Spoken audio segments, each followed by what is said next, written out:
सम्मानित सदस्य है, हम इनको इस तरीके से पूछते हैं, आप इस तरीके से टेबल पे मत रखो। सर कहाँ रखूं सर? तरीका ठीक सर कहाँ रखूं? यहाँ रख दूं सर? जी ने मुस्कुरा के मुझे नमस्ते की और मोदी जी बैठे हैं, मुस्कुराहट नहीं, सीरियस, नमस्ते भी नहीं करते, कहीं मोदी जी ना देख लें, प्रॉब्लम हो जाएगी। उसे दिन संसद में जो हुआ आपको देखकर आपका भी होश उड़ जाएगा। मानव के ऐसा लग रहा था कि संसद में कोई डिबेट कंपटीशन चल रहा है।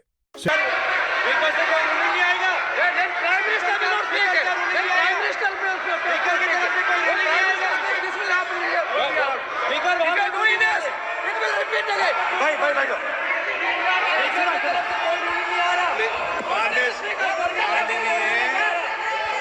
ये आप बात समझिए, आप बात समझिए, ये इसलिए चिल्ला रहे हैं क्योंकि तीर जाके दिल में लगा है, दिल में जाके तीर लगा है, इसलिए ये चिल्ला रहे हैं। देखो चुप हो गए, देखिए स्पीकर साहब चुप हो गए सब।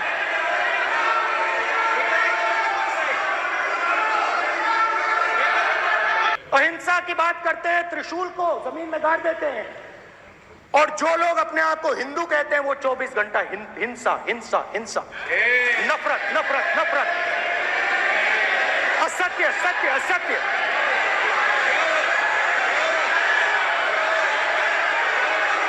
आप हिंदू हो ही नहीं।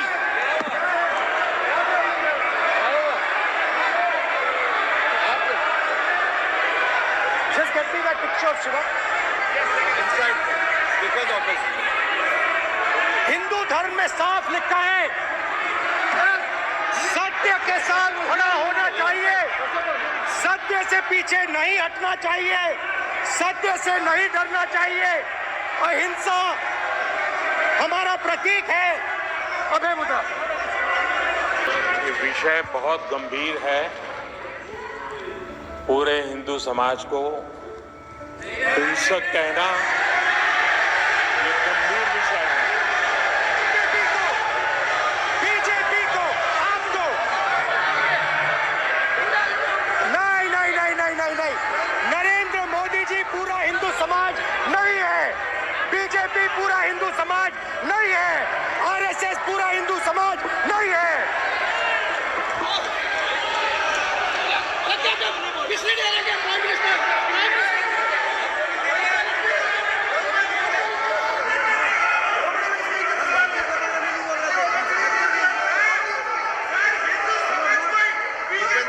ये ठेका नहीं है बीजेपी का।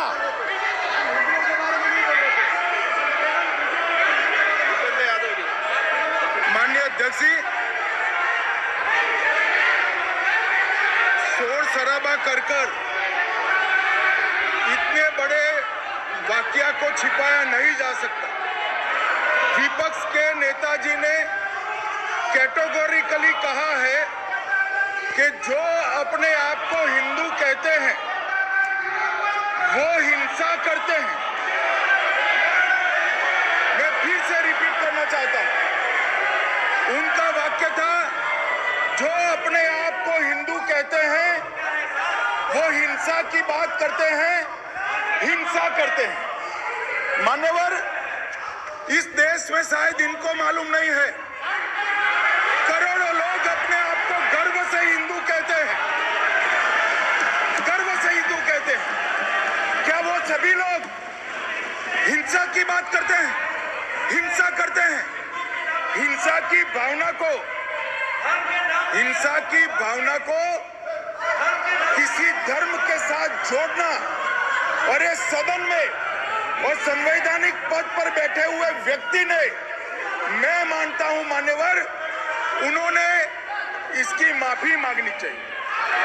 मान्यवर, मान्यवर, मैं उनको एक गुजारिश भी करना चाहता हूं कि इस्लाम में अभय मुद्रा, इस पर इस्लाम के विद्वानों का मत एक बार वो ले ले। गुरु नानक साहब की अभय मुद्रा पर SGPC का मत वो ले ले। और मान्यवर, अभय की बात तो इनको करने का कोई अधिकार नहीं है। आपातकाल में पूरे देश को इन्होंने भयभीत करा है, लाखों लोगों को जेल में डाला, और आतंक, वैचारिक आतंक अगर कभी था, वैचारिक आतंक कभी था,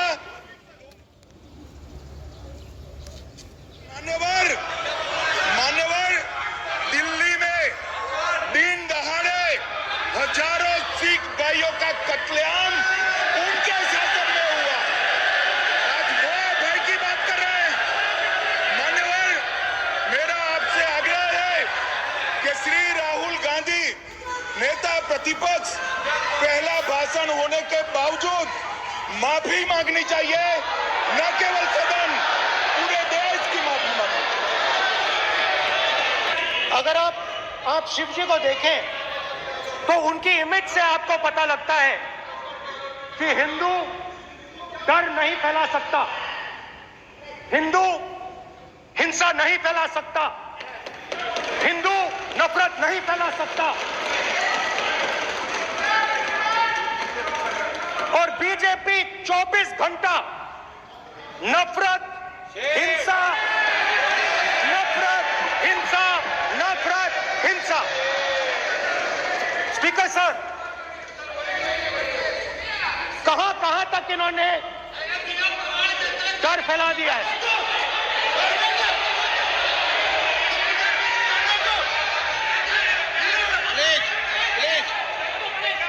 सर, कहां तक इन लोगों ने डर फैला दिया? मैं आपको अयोध्या से शुरू करता हूं। सर नमस्कार। अयोध्या ने आपको मैसेज भेजा, अयोध्या ने राम की दे दी गई है। आपके गाइडेंस के बाद भी बार बार तस्वीर बताना, पूरे बीजेपी को हिंसा कर रही है ऐसे कहना, खड़े होकर एक दूसरे के बीच में हस्तधून करना, सारे नियम इनको लागू नहीं होते हैं। नियम मालूम नहीं है तो ट्यूशन रख ले साहब। सदन इस तरह से नहीं चल सकता है। ये सदन, मेरा आपसे आग्रह है कि ये सदन ऑर्डर में रहना चाहिए, नियमों के अनुसार रहना चाहिए। वो हम सभी सदस्यों का आपसे विनंती। सर मेरा सवाल है सर, इस माइक का कंट्रोलर किसके हाथ में? प्लीज बैठिए सर ये ऑफ प्लीज, माने बैठिए प्लीज।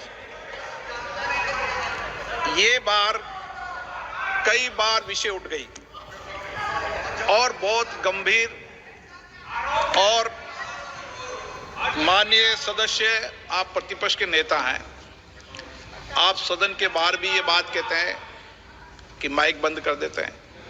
मैंने कई बार आग्रहपूर्वक किया कि आसन पर इस तरीके का आरोप नहीं लगाएं। नो प्लीज, बात सुनिए। आसन पर सभी दल के प्लीज, आसन पर सभी दल के लोग बैठते हैं और सभी दल के लोग सभापति तालिका पे हैं, और सब जानते हैं कि एक व्यवस्था होती है, जिस भी माननीय सदस्यों को आग्रह किया जाता है बोलने का वो बोला जाता है, और जिसको आग्रह नहीं किया जाता उसका माइक चालू नहीं होता। आप बोलने के लिए खड़े, आपका माइक कभी बंद नहीं हुआ, कभी बंद नहीं हुआ। आप अगर आसन में जो भी विराज रहे हैं वो अगर आपका नाम नहीं पुकारते हैं तब माइक चालू नहीं होता। ये व्यवस्था हमेशा इस सदन की रही है, पुराने में भी और नए में भी। कभी आसन पे व्यक्ति पर माइक का कंट्रोल नहीं होता। दूसरा, माननीय प्रतिपक्ष के आप नेता हैं और आपसे ये अपेक्षा की जाती है कि आप लोकसभा की प्रक्रिया का, संचार नियम का पालन करें, संविधान की जो व्यवस्थाएं दे रखी है उसकी पालन करें, और सदन में बोलते समय किसी भी धर्म के ऊपर ऐसा आक्षेप नहीं करें जिससे पूरे देश के अंदर विषय पैदा हो। ये आपसे अपेक्षा की जाती है। सर मैं बिल्कुल आपकी रिस्पेक्ट करता हूं स्पीकर सर, मगर मेरे भाषण के बीच में सच्चाई ये है कि माइक ऑफ हो जाता है। मैं क्या करूं, हो जाता है वो। अब आपने देखा मैंने अयोध्या शब्द यूज किया और माइक ऑफ हो गया। नो, छोटी बिल्डिंग्स थी, उन सारों को तोड़कर गिरा दिया गया और उन लोगों को सड़क पर कर दिया गया। इन्होंने यह भी कहा कि अयोध्या के इनॉग्रेशन में अयोध्या की जनता को बहुत दुख हुआ क्योंकि इनॉग्रेशन में अदानी जी थे, अंबानी जी थे, मगर अयोध्या का कोई नहीं था। और ये कारण था कि अयोध्या की जनता में, उनके दिल में नरेंद्र मोदी जी ने भय डाल दिया। उनकी अयोध्या की जनता से जमीन छीनी गई और आज तक उन्हें मुआवजा नहीं मिला है। सर्वेयर्स ने कहा अयोध्या में मत लड़ जाना, अयोध्या की जनता हरा देगी। और इसीलिए प्रधानमंत्री वाराणसी गए और वहां बच के निकले। राजनाथ सिंह। फिर दूसरे दिन संसद में अनुराग ठाकुर ने राहुल गांधी की जन्म की टिप्पणी की और अनुराग ठाकुर ने यह भी बोल दिया जिसका जाट का पता नहीं है वह क्या धर्म का ज्ञान बटेगा। राहुल गांधी ने अनुराग ठाकुर की टिप्पणी पर तीखी प्रतिक्रिया दी।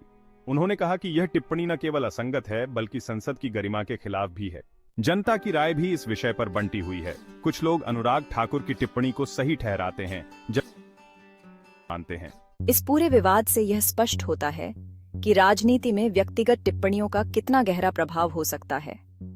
हमें देखना होगा कि यह मामला आगे कैसे बढ़ता है और क्या इससे कोई सकारात्मक बदलाव आता है।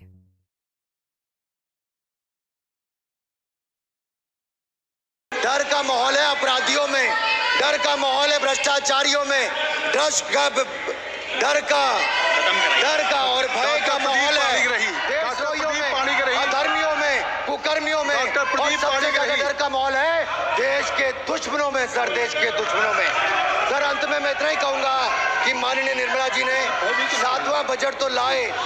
ये जन भावनाओं का बजट है जिसका पूरा सदन पूरी प्रशंसा करता है और इनको माननीय प्रधानमंत्री जी को बहुत बहुत बधाई और साधुवाद। डॉक्टर प्रदीप पाणिग्राही, ये केवल केंद्रीय बजट नहीं, ये जन भावनाओं का बजट है, इसलिए मैं उनको बहुत बहुत इसके लिए बधाई देता हूँ। शायद सर मुझे लगता है अंकल सैम ने लिख कर दिया होगा, दिया गया। मैं उनके नाम के आगे प्रियदर्शनी भी लिखा जाता था और उन्होंने इमरजेंसी लगाई थी। लेकिन माननीय सभापति जी, मैं कहना चाहता हूं, दुशासन और दुर्योधन दोनों बहुत ही दुष्ट और बदमाश हो सकते थे, लेकिन उन्होंने भी कभी इमरजेंसी नहीं लगाई थी। कुछ लोग ओबीसी की बात करते हैं, मैं ये कहता हूं इनके लिए ओबीसी है। गौरव सुनिए, गौरव बड़ा इंपॉर्टेंट है। माननीय सर, इनके लिए ओबीसी का मतलब है only for brother in law commission. जितना मेरा आप लोग इंसल्ट करना चाहते हैं आप खुशी से करिए, आप रोज करिए, मगर एक बात मत भूलिए, जाति जनगणना को हम यहाँ पास करके दिखाएंगे। धन्यवाद। जिसको जात का पता नहीं वो गणना की बात करता है। मैंने नाम किसी का नहीं लिया था सर, नाम तो किसी का नहीं लिया था, नाम किसी का नहीं लिया था, लेकिन जवाब देने कौन खड़े हो गए। उसको गाली खाना ही पड़ता है और मैं ये सब गालियां खुशी से खाऊंगा, क्योंकि महाभारत की बात हुई तो महाभारत में अर्जुन को सिर्फ मच्छी की आंख दिख रही थी, उसी प्रकार मुझे सिर्फ मच्छी की आंख दिख रही है। जाति जनगणना हम करा के दिखाएंगे। खत्म। आपको जितनी गाली देनी है आप दीजिए, हम खुशी से लेंगे। धन्यवाद। गौरव, धन्यवाद। धन्यवाद श्री अनुराग ठाकुर जी। गौरव जी नहीं गौरव जी अनुराग ठाकुर जी ने मुझे इंसल्ट किया है, मगर मैं अनुराग ठाकुर जी से कोई माफी नहीं चाहता हूं। मुझे कोई माफी की जरूरत नहीं है। मैं लड़ाई लड़ रहा हूं। जितनी आपको गाली देनी है मैं आपसे कभी माफी नहीं मांगूंगा। मुझे आपकी माफी नहीं चाहिए।